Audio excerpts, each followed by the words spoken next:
Thank you again, everybody, for joining this morning. We got Dr. Sagar Shah here, integrative health medicine physician. We met Sagar while he was living out in Honolulu with his beautiful wife, Erin, and his little doggy, Molly. And it was such a pleasure meeting Sagar. We loved Erin so much. Of course, she was working at the Ornish program with us as a registered dietitian. And we met Sagar, and he just has so many interesting things to talk about, and he's such an expert on so many different things. And like I said, we can just listen to him talk for hours. So when he said, hey, I wouldn't mind doing a presentation, I'm like, you know what, just any topic you want, we trust you 100%. So it still sounds like a very interesting topic. And Sagar, I'm so excited to learn more about what you have to say today. So without further ado, here is Dr. Shah. It's so great to be here. Naoko and Lily are family for us, and since leaving Hawaii, living in Portland, we've actually expanded our family a lot. We now have 4 pets, and we have a newborn who's actually 6 months old now. We're just really thankful to. I'm really thankful to be here right now and talk about this topic. So my background is in family and integrative medicine, and I also direct a nutrition course for the VA nationally. So I go around the country and teach nutrition to clinicians. And one of the other courses I teach is on chronic pain and suffering. And something really interesting came out of that recently. I was teaching a course about a month ago, and we receive feedback from participants every day that we teach the course, and it's 4 days long. And so at the end of each day, we kept getting feedback. And that feedback was from one participant that kept saying, I cannot believe you didn't talk about the racist history of BMI, body mass index. And we were like, what is this person talking about? One, it doesn't, how does it necessarily have to do with, pain and, what are they talking about? So we ignored it. Second day, they said the same thing. We ignored it. Third day, they said the same thing. We started to think a little more about it, but we still ignored it. And then finally, the fourth day, they said, hey, probably there's something to this. If this person is so passionate about this topic, maybe we need to research it ourselves. So that's where I went down the rabbit hole and started to really research what this meant.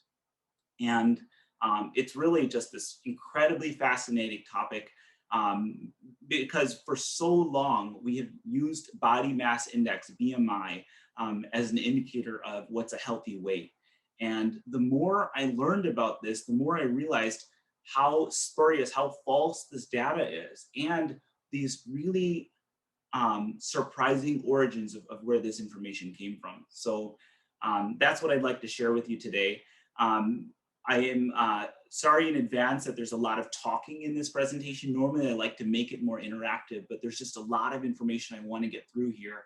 And that being said, at any point, if you have a question, Noko, if you see someone's hands raised or someone said something in the chat box, please interrupt me. It's not going to throw off the flow in any way. I'm happy to answer those questions in the moment too.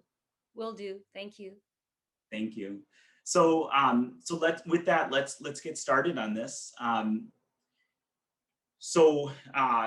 Body mass index. Raise your hand if you know how this is calculated or what this number means in general. Okay, most people, yeah. So body mass index is our weight in kilograms divided by our height in meters squared. So that's the typical formula we're using. And in a typical doctor's encounter, when you go to the doctor, you get checked in at a front desk, and the medical assistant immediately weighs you when they call your name, right? They check your vitals, they weigh you. That weight is recorded along with your height, which may have only been measured once in your life, but is measured at some point. And then behind the scenes, this computer is calculating this body mass index, this BMI, and it's put into the electronic health record forever. And that BMI is listed among the vitals your physicians will see when they begin their progress notes for your encounter. So they'll see that pop in, and then if they feel comfortable, that physician will discuss that body mass index during the encounter. What's really interesting is studies show that the most significant factor that goes into whether or not your physician will discuss body mass index with you is whether or not they weigh less than you. So if they weigh less than you, they're way more likely to actually talk about it with you. they weigh more than you, they're less likely. So that's kind of an interesting thing in itself. But after you leave the clinic, the body mass index is then printed up in your after visit instructions, and then every healthcare professional who has a view of your chart sees your body mass index right away. So why is this such a big deal?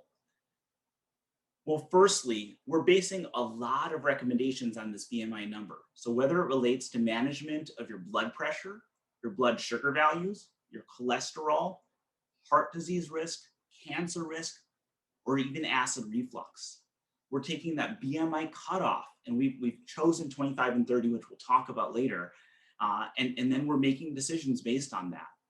And now surgeons are even using body mass index cutoffs to decide if you're allowed to get surgery for your hip, for example. But studies show that as soon as we as clinicians see this number, we start to make judgments about patients that affect how we interact with them. So a review of primary care and OB-GYN physician communication with patients showed that providers spend less time with obese patients. If you're obese, the provider will spend less time with you. They'll show less respect during the visit, and they'll actually listen less to you when compared to patients who are not considered obese. And this internal bias, we don't even realize we're doing it. And this bias is even as present as early as medical school. They did a study of medical students interviewing virtual patients in two categories, what were classified as obese patients and not obese patients. And providers showed more negative stereotyping. They actually blamed the patients more for their medical issues, and they made less direct eye contact with the obese patients compared to the non-obese patients. So obviously this is problematic. And at the same time, patients who feel judged by the provider are less likely to actually seek out weight loss interventions. So the stigma related to being called obese may actually affect their likelihood of even seeking out healthcare services, like routine cancer prevention screening in women who have a BMI over 30. They're just less likely to seek it out. So clearly there's harm in making this designation. And at the same time, we also know it's incredibly important to address increased weight in the setting of so many chronic diseases. For example, non-alcoholic fatty liver disease. So, getting fatty liver without having a history of drinking heavily is now the leading cause of liver disease in the US. And 10% weight loss is actually the definitive treatment to attempt to reverse this. So it's important, but here's the question I'd like to explore here. How did we end up using BMI specifically to be an indicator of healthy weight? And how did we associate normal and abnormal values as that indicator? And to do this, we really need to look into the history, the invention of BMI.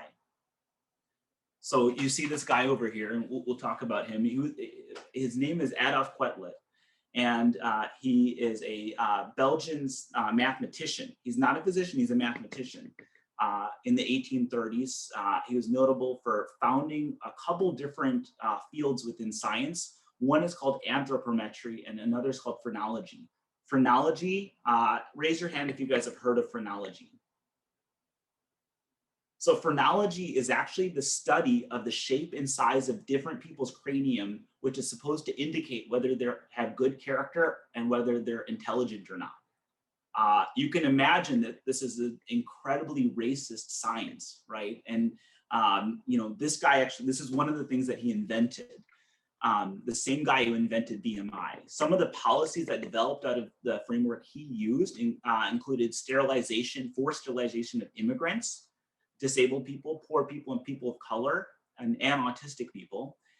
He created the idea of homo criminalis, that people of color are savages at birth with primate-like characteristics and are prone to committing violent crimes. This came out of his work.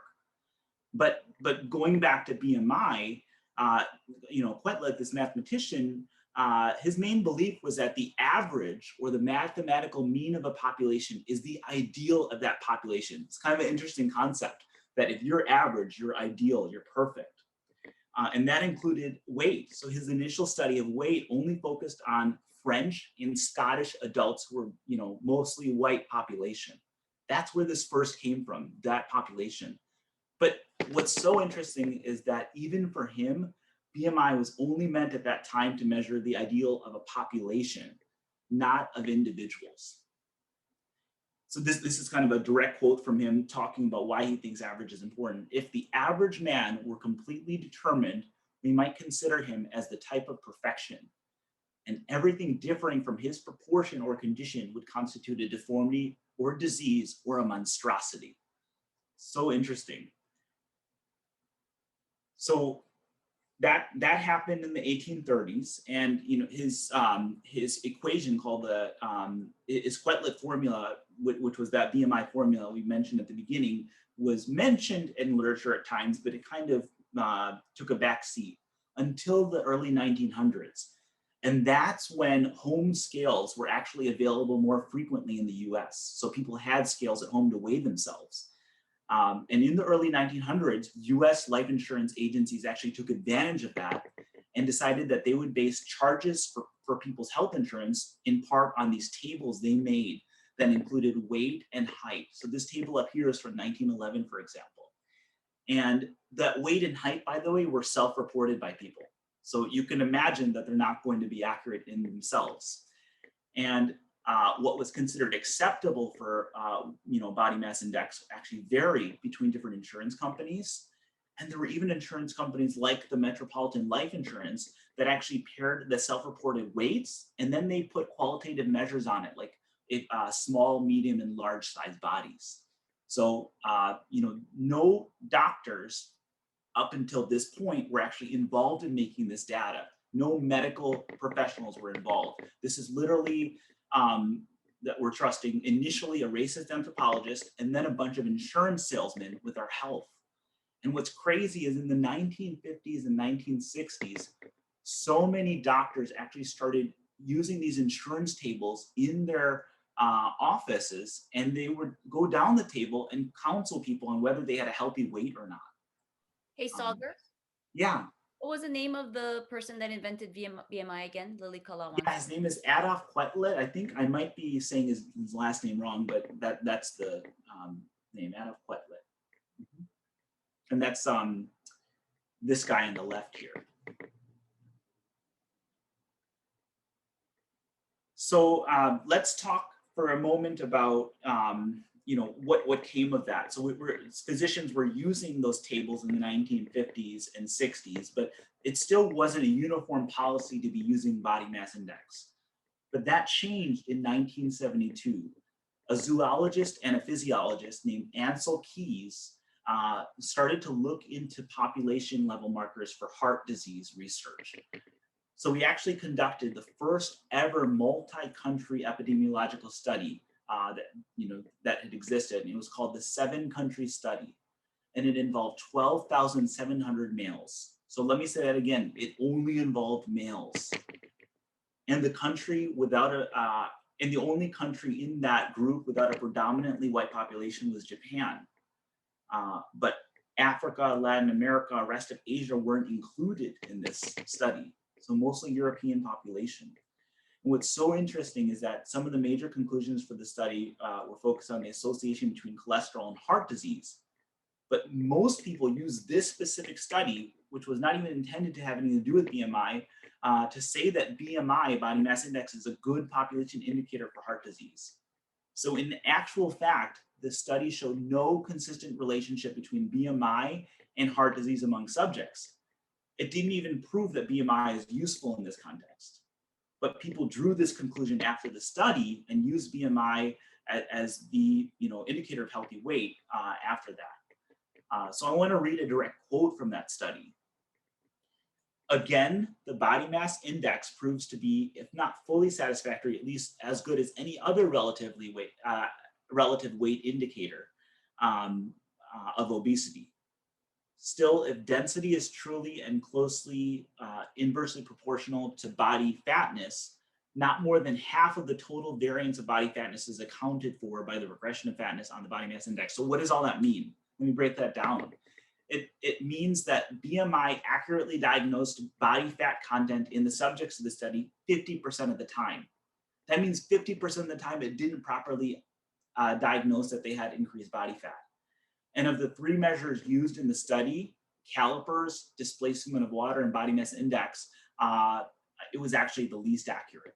So why did we use this? We don't really understand why this came out of this, but it came out of the study that body mass index should approximate, our healthy weight and body fat composition. So I also want to emphasize that while Keyes was a trailblazer and really did help advance modern medicine, he was far from perfect in other conclusions that he made. So for example, this same researcher said that there's no correlation between sugar and heart disease. He also pushed this modern hypothesis that low-fat diet is the healthiest diet for heart disease. And we now are slowly moving away from moving that framework based on more recent research. So let's go back to the timeline again. So now we're fast forwarding to 1985. So that study has been published. More and more scientists are thinking about body mass index as an important indicator. And then the National Institute of Health, which is one of the foremost groups in the US to determine health decision-making and research, they released a statement on February 11th of 1985 of that. So, and they urged that physicians adopt to BMI as an additional factor in evaluating patients, and that normograms, these lists of what's a healthy BMI, should be used to make this, calculations about BMI. So at that time, the NIH used data from US men and women between the ages of 20 and 29 from 1976 to 1980. And that's how they set the cutoff of what was overweight, which was 85th percentile for those, and obese, which was 95th percentile. So again, they actually only use data from people between the ages of 20 to 29. What about everybody who's not in that age group? And at that time, what's interesting is that if your BMI was under 27.8, you were still considered healthy weight if you're a man. And for women, they had it separated as under 27.3. And what I have up here, by the way, is the most recent classification that we use now for what's considered healthy in terms of BMI.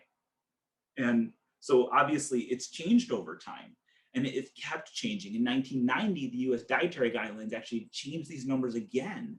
And so then they started to say that if you're an adult between the ages of 19 and 34, so they put men and women together, they said a body mass index above 25 was considered overweight. So they kind of arbitrarily changed this cutoff point. And then if you're 35 or older, then you could have a BMI of 27 or less than 27, and you'd still be a healthy weight. By 1997, that was simplified even more. So they took out the difference between men and women, and they took out the difference between different ages. And that's where we started to get our current levels of 25 to 29.9, which is considered overweight, above that considered obese. And they kept adding these new terms like obesity category 1, obesity category 2, or we can call them morbid obesity or severely morbid obesity. These terms all came out, between that time and 2010. So, why did I list all of these cutoffs? Well, it just shows how we stopped caring whether each of these indicators measured individuals based on their age or gender, and we never took into account ethnicity this whole time. And on top of all of that, we made the biggest fallacy of all, which is applying this population data, which was never meant to be for individuals. And now we're applying it to each individual we see in the clinic. And it's incredibly flawed in that way. And back to the formula itself, again, this was originally called the Quetelet Index, and now we call it BMI. It's the same formula that was present, almost 200 years ago. But unfortunately, this formula is flawed for so many reasons from a math standpoint too. Our muscle weighs 18% more than our fat. So an athlete is going to have a disproportionately larger BMI. And most of that data that was collected before people actually purposefully exercised either. So, it makes sense why this is skewed. And bone is also denser than muscle fat. So healthier bones will make you appear, more likely to be overweight or obese. And men and women have different ideal body fat percentages. We now know that. And at different developmental stages, we need different distribution of fat in our body. So many reasons why this is not accurate. And then also this formula ignores waist size, which has actually been something that's been correlated with what we call visceral adiposity or fat deposited around organs that actually more accurately predicts our metabolic disease likelihood. So one way I like to think of this is as a huge logic flaw. In general, we can say that a person is obese. If a person is obese, they'll have a higher body mass index. But if someone has a higher body mass index, he or she may not actually be obese.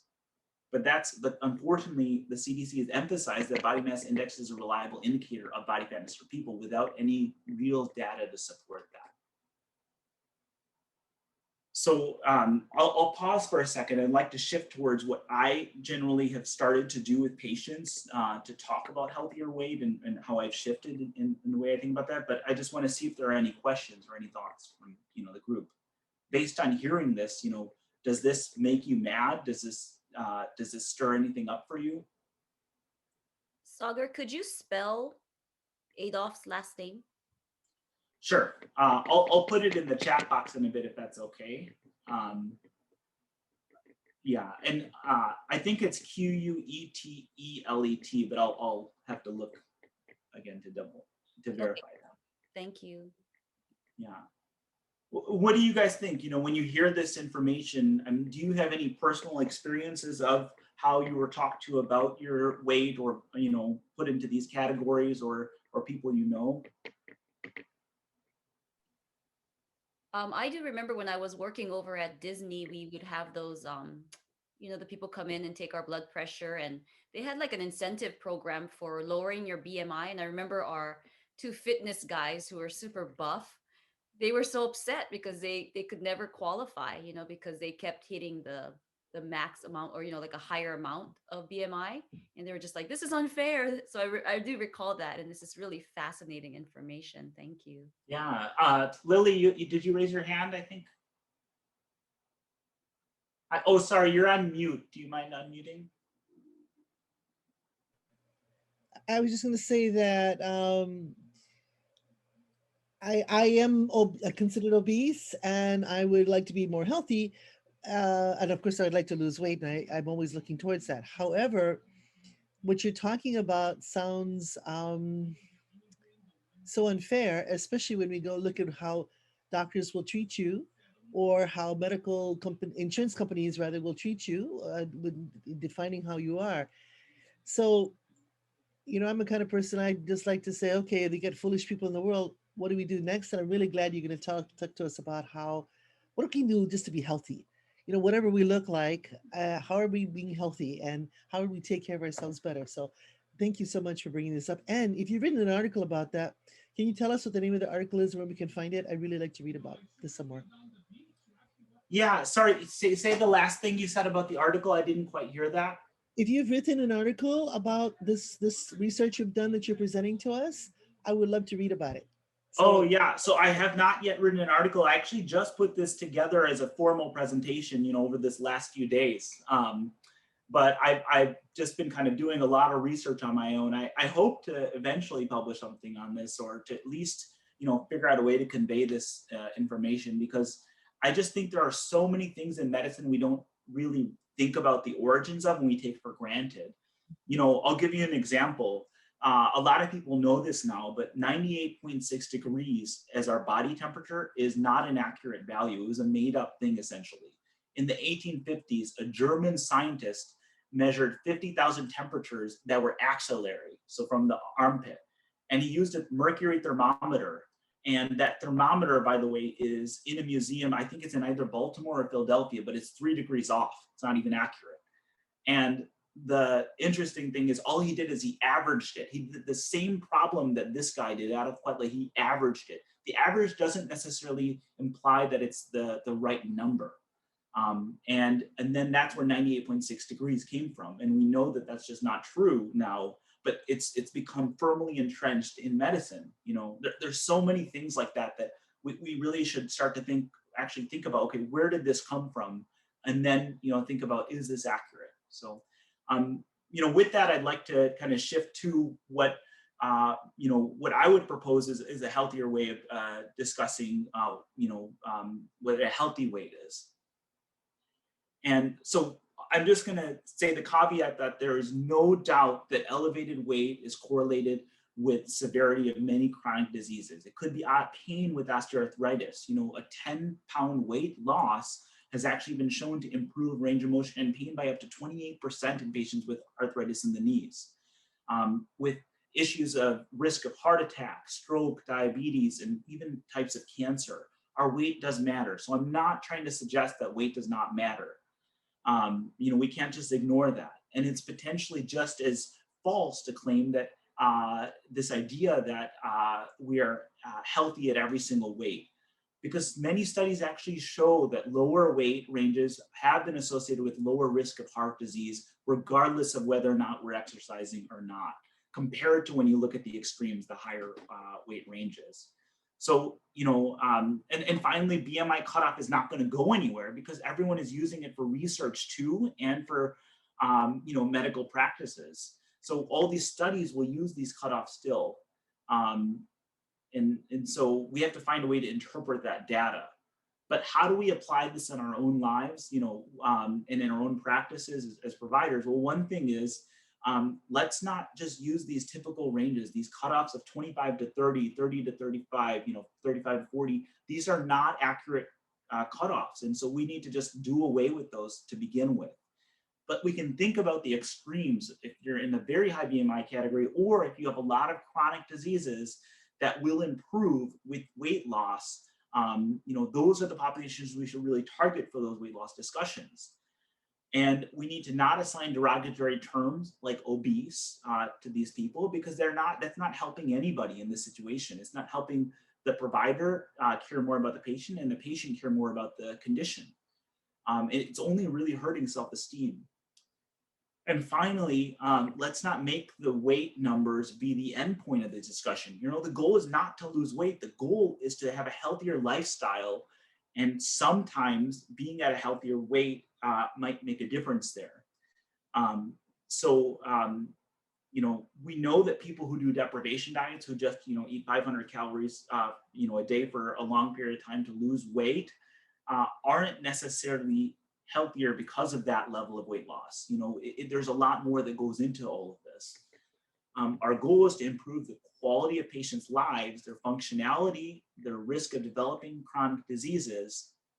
And, you know, so instead of the goal being to reach 180 pounds, because that brings your BMI below 25, that's such an arbitrary number, I would suggest that we focus on, you know, how do we direct healthy lifestyle interventions like diet, exercise, sleep, a lot of the things that Flux Life is really talking about, stress management, to be able to be at a healthier place.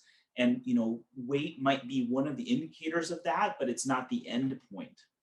And what I do with patients, because it does help to have like a goal weight, you know, to get to. So what I talk with patients is, you know, when you're as an adult, when did you feel the healthiest? At what weight did you feel the healthiest? Where you were the most functional? Where you were the most proud of, you know, yourself? Where you felt the best? You know, in general, what number was that? And I use that as the goal weight to get to. And often that number is enough to actually make a big change that impacts their chronic diseases anyway. So, you know, I think that type of framework is a good approach instead of what we're normally doing. And I really hope that we're able to start changing the way we think about that in clinic visits. I do just want to say that I have made this mistake many times because it's been so programmed in me, you know, until kind of shifting towards integrative medicine. And now, especially at this point, that I don't, you know, or in the past, I have used those words like obese. I've also used those cutoffs. And, you know, just having learned otherwise now, I'm no longer going to do that. So that's really what I wanted to present here. And I wanted to open things up for discussion here and you know, see what your guys' thoughts are on what we presented. And I am always welcome to contrary opinions or to, you know, something that doesn't necessarily fit with what I presented. I'd love to have that discussion.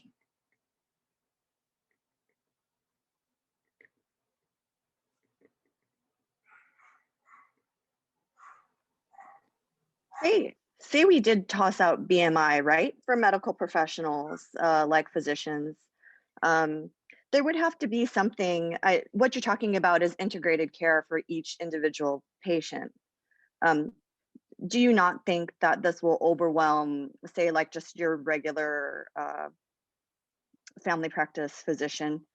There would have to be something, right? I hate to say, and only because I think like BMI, which is obviously very biased,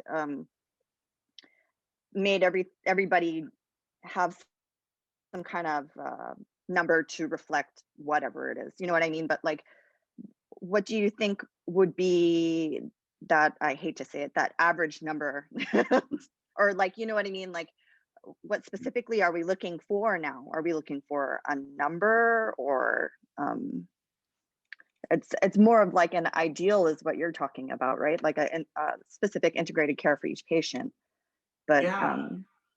how Yeah. much of these Oh, go ahead. physicians are gonna, no, I'm just saying, how much of these physicians are gonna buy into that and not get overwhelmed with changing the way that they care for patients? Because from what you're telling me, it wasn't so long ago. I'm like looking at the dates there. I mean, like, it wasn't so long ago that patients were not getting treatment or getting overtreated, when I think about it, based on what their BMI is, right? Yeah. Yeah, it's a good question. So first of all, I am a family doctor by training. I did a fellowship in integrative medicine, but I'm still practicing family medicine. And I do this in an incredibly busy practice at, Department of Veteran Affairs. So, if I can do that while addressing 12 other problems, in someone who's very sick, I think anyone can do it, to be honest, But the first thing is, body mass index needs to not be on a patient level. It needs to be population level for general understanding of studies and distributing resources. And those the cutoffs need to be redetermined based on newer research and looking at all of these different factors, whether it's ethnicity, age, gender, or plenty of other things. So that's the first thing. The second thing is, on an individual level, again, it's no matter what, we always should be looking at the individual patient when we're working with them. And so that cannot be, an ideal if you have more time. It has to be what happens no matter what in a patient visit.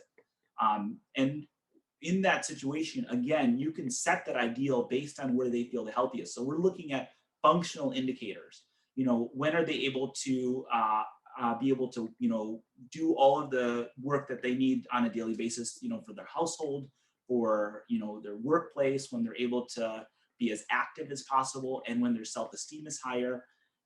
Those are the indicators that probably matter. It's actually the same thing that's happening with the pain scale. That pain scale of 1 to 10 is just so ridiculous. What are you at, a 3 today or a 5? Now we're using a lot more functional scales. The VA actually created a really great functionality-based scale, so that we're determining whether you're able to, do daily functional activities based on your level of pain. So the same thing should happen with weight, I think. Does that answer your question? That's awesome. Yeah, that's exactly what I was thinking. Yeah. Thank you.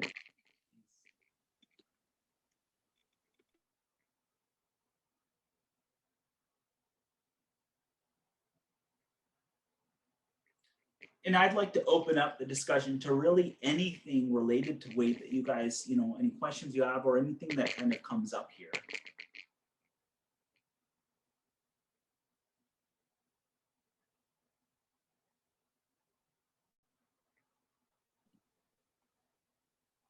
If you're feeling shy, you can always put it in the chat box too. Yeah.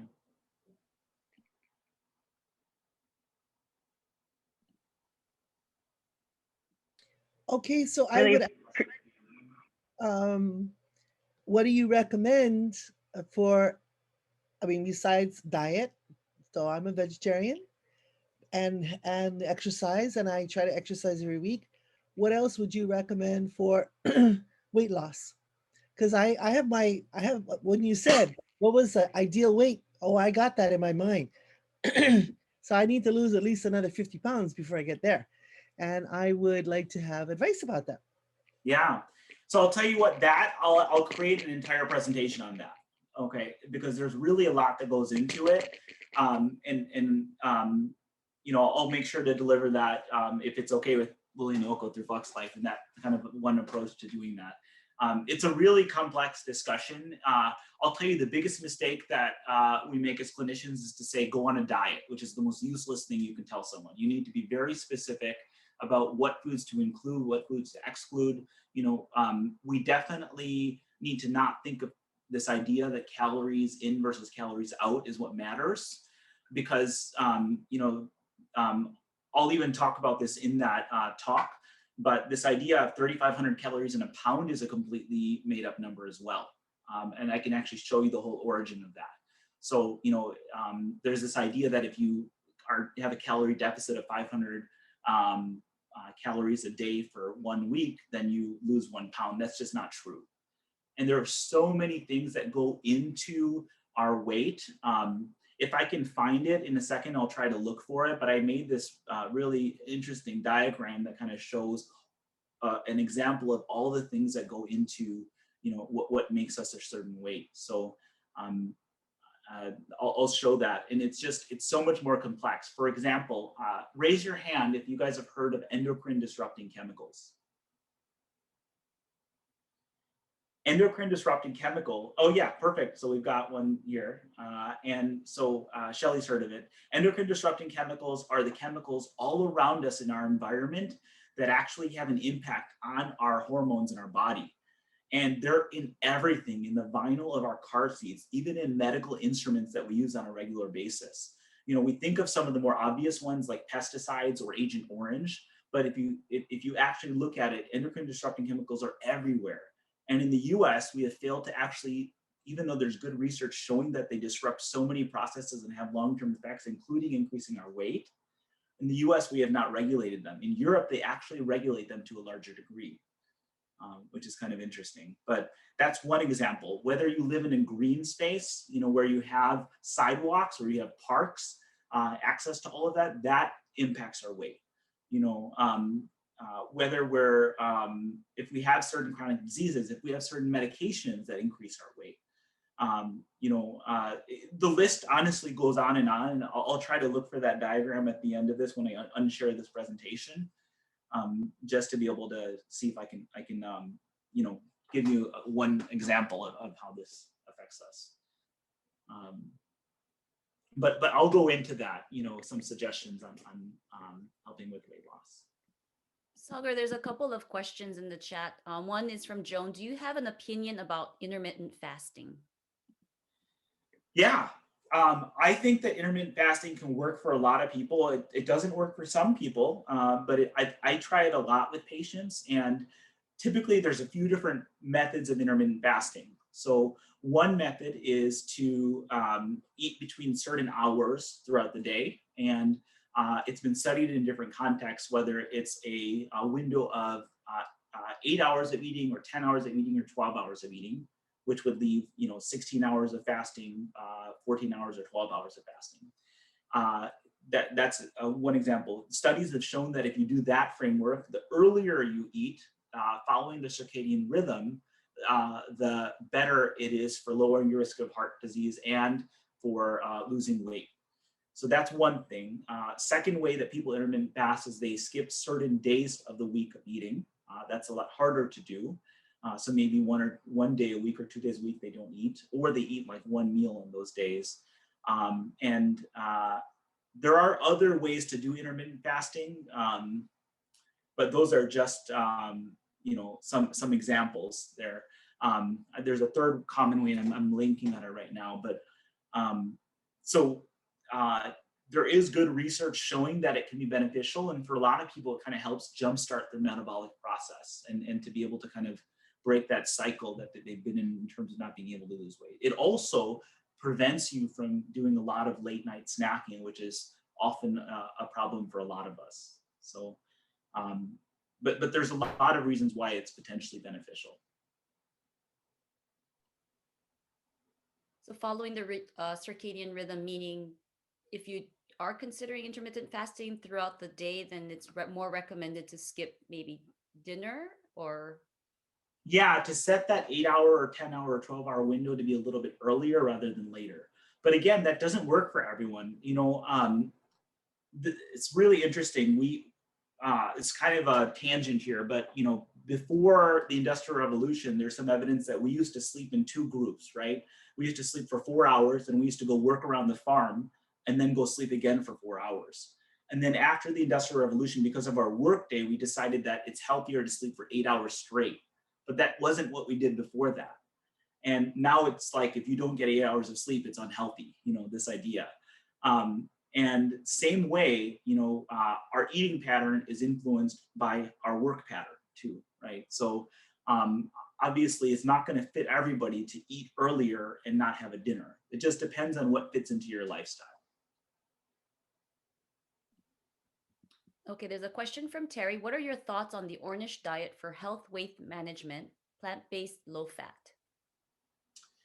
Yeah, I mean, I think that so one of the things that I'll just kind of back up a second. I mentioned that I direct a nutrition course, or used to direct. I'm faculty now for it, for the whole VA, and we have multiple days of information, and I think something like 14 modules in there. Whether we're talking about prevention of cancer, prevention of heart disease or diabetes, gut health, for our microbiome, a variety of conditions like chronic pain or mental health issues.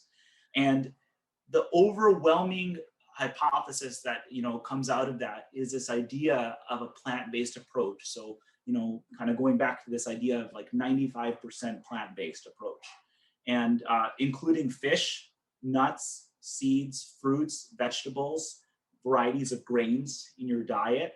And of course, it's not going to fit everybody, but most people can see benefit with that approach.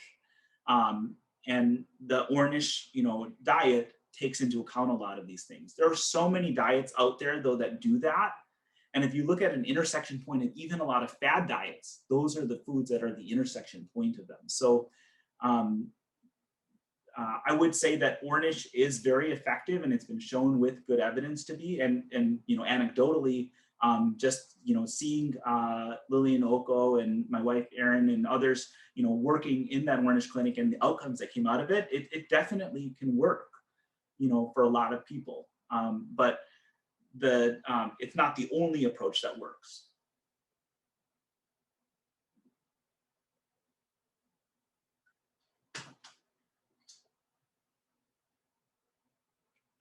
Any other questions that are coming up there?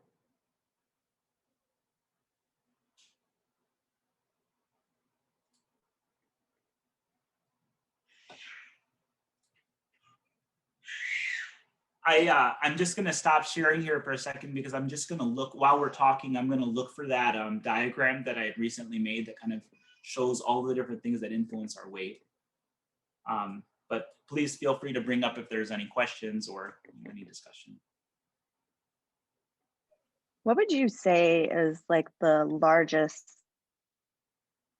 deterrent from somebody being able to lose weight? I know there's a lot of reasons, but I always think in my mind that maybe socioeconomical is a large portion of everything that we're talking about also.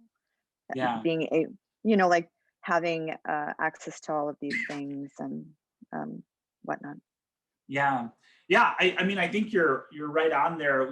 So much research is now showing that social determinants of health matter, significantly more as a percentage of what determines, whether we're healthy in general. And the same goes with weight.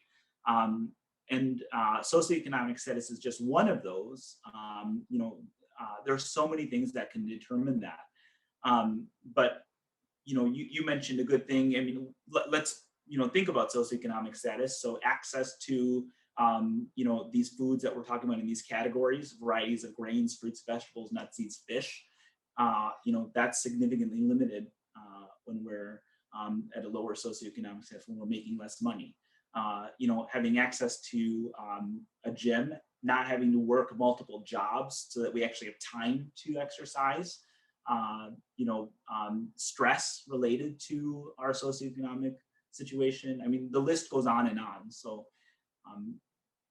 what's interesting is that studies have shown that the single most important determinant of your overall health and well-being for your life is I think it's your second grade education level. That's what they said.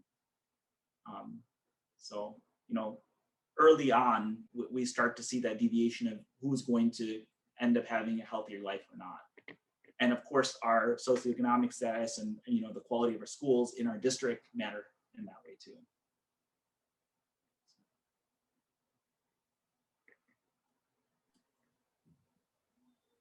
But also, Sagar, has that changed a bit? Because isn't the rate of obesity among children like at the highest now? So maybe it's not necessarily just, you know, people who can't afford. It's just kind of like seems like pretty rampant all around.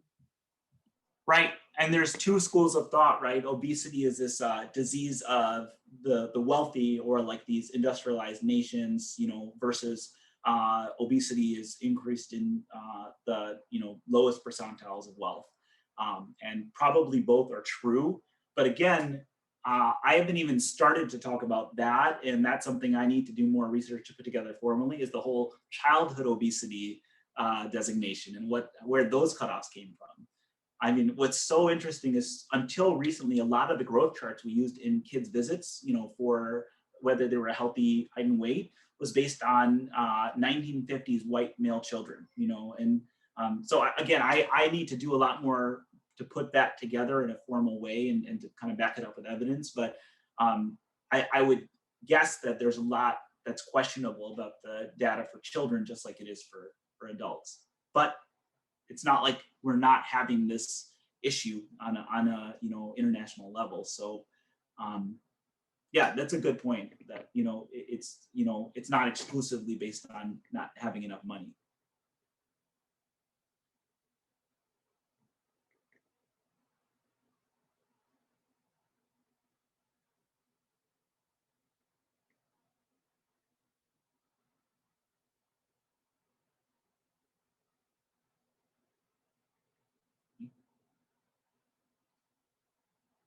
Are we noticing anything else in the chat box so far?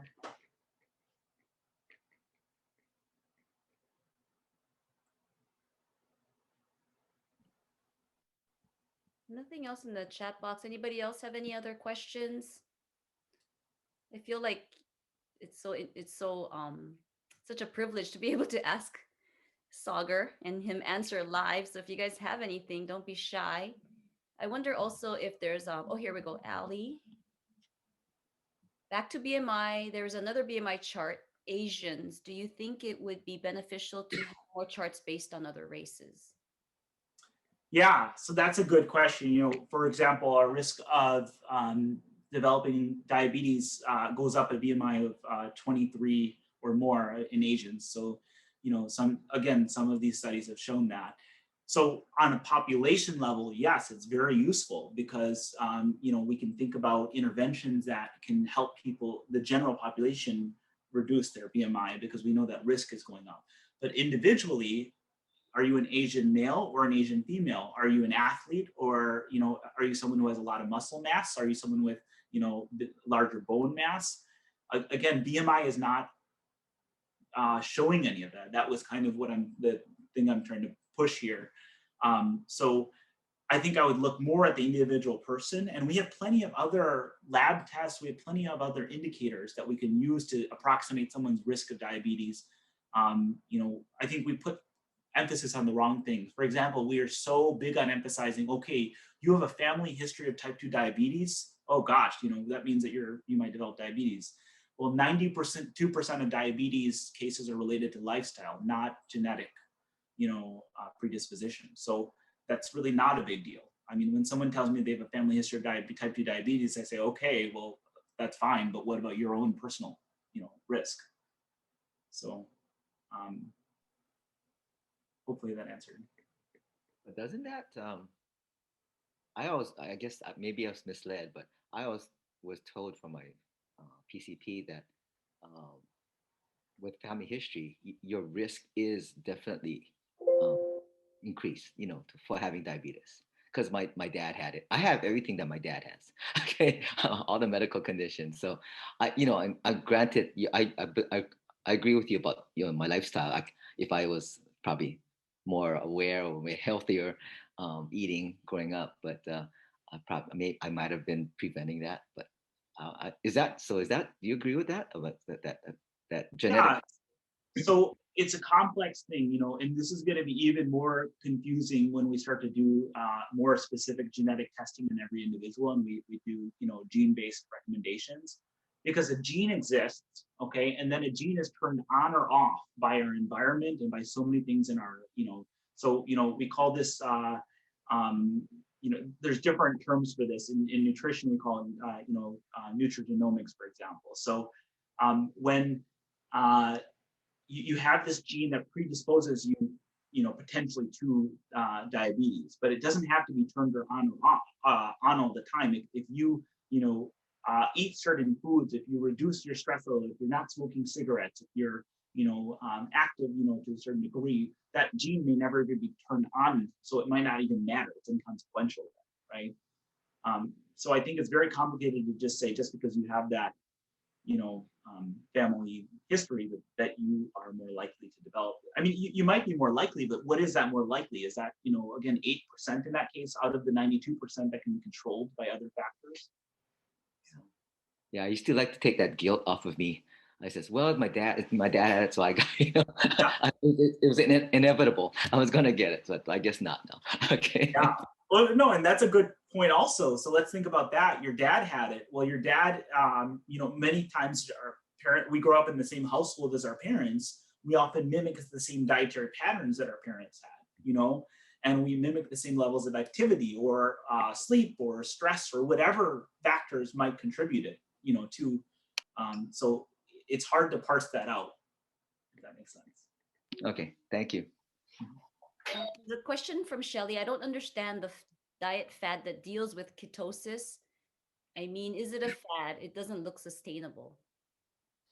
Well, I think you just answered the question as you said it. There's good research that ketogenic diet is not sustainable long term, and the weight loss that happens initially is often, gained back within, a year. So it's a very hard diet to sustain. It also is a flawed idea, because it's basically like, not all carbs are bad, right?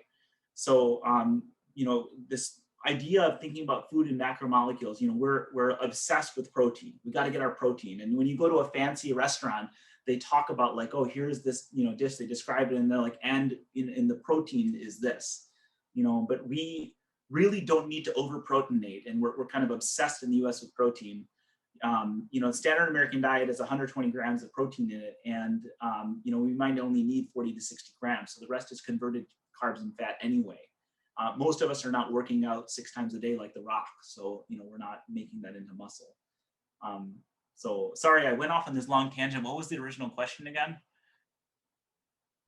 I think you answered it. I don't understand the diet fad that deals with ketosis. It doesn't Oh, look yeah. yeah. And then So, Lily is asking about the dangers of sugar and how much daily sugar intake do you recommend? yeah. So I'll just quickly finish with the ketosis.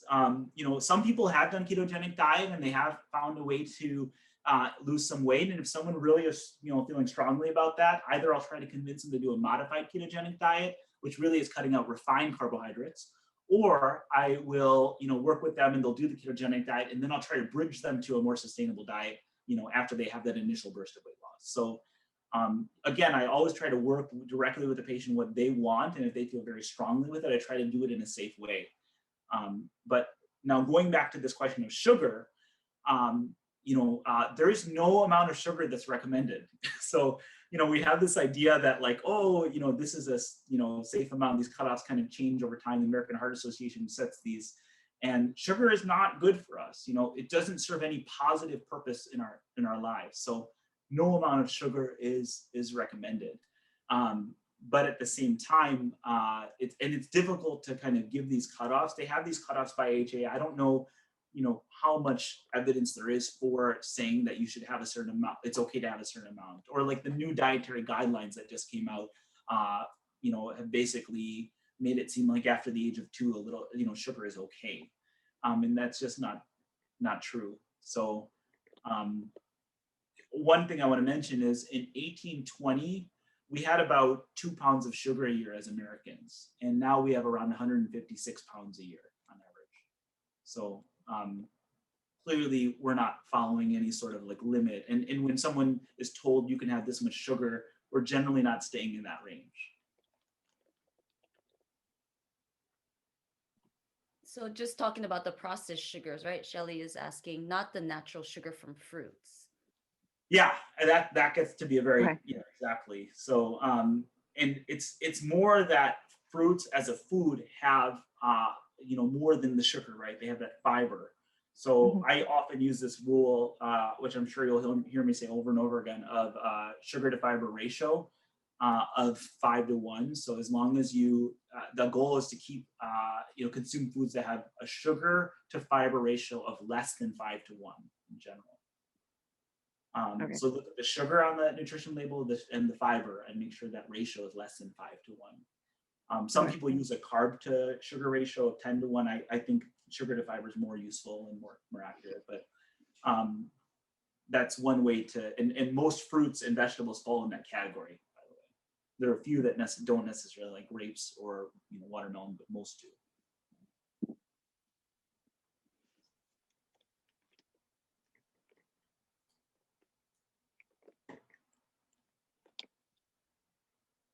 So sorry, I'm like having a hard time finding this this chart, but I'll include it next time in that talk on weight loss eventually.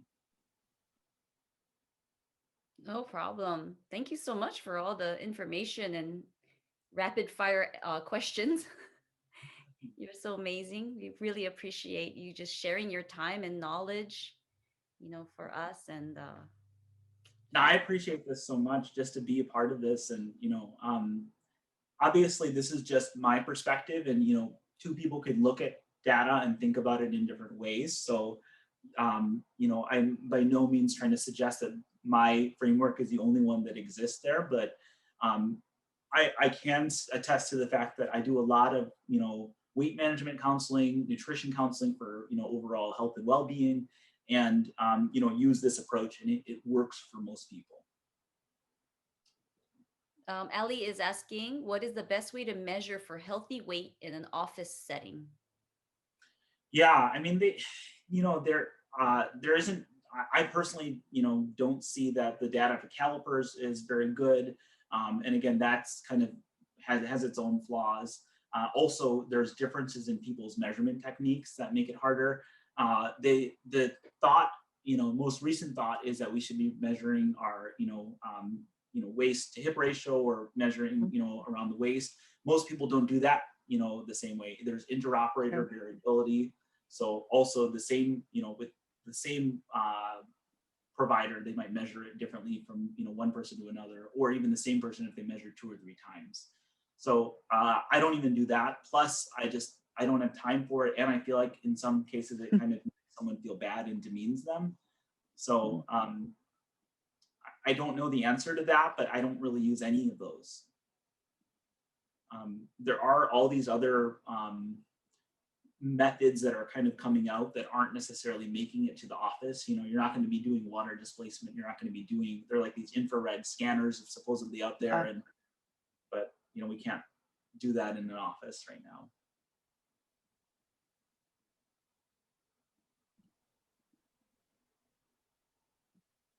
Okay, well, thank you everybody for joining. And again, thank you so much, Sagar. We look forward to the next one, not to pressure you, but you said it, so we'll take it. Yeah. Well, I'd love to actually also do a talk at some point about motivators to be able to exercise and lose weight. What the research shows motivates you to do one thing or another. So. Oh, yeah. Fascinating, all of it. So interesting. So thank you, everybody. Hope you enjoy your weekend. Enjoy your Super Bowl. Bye, guys. Thank Bye. Nice to see you guys. you. See you next time. Take care. Thank you, doctor. Great Thank you. talk.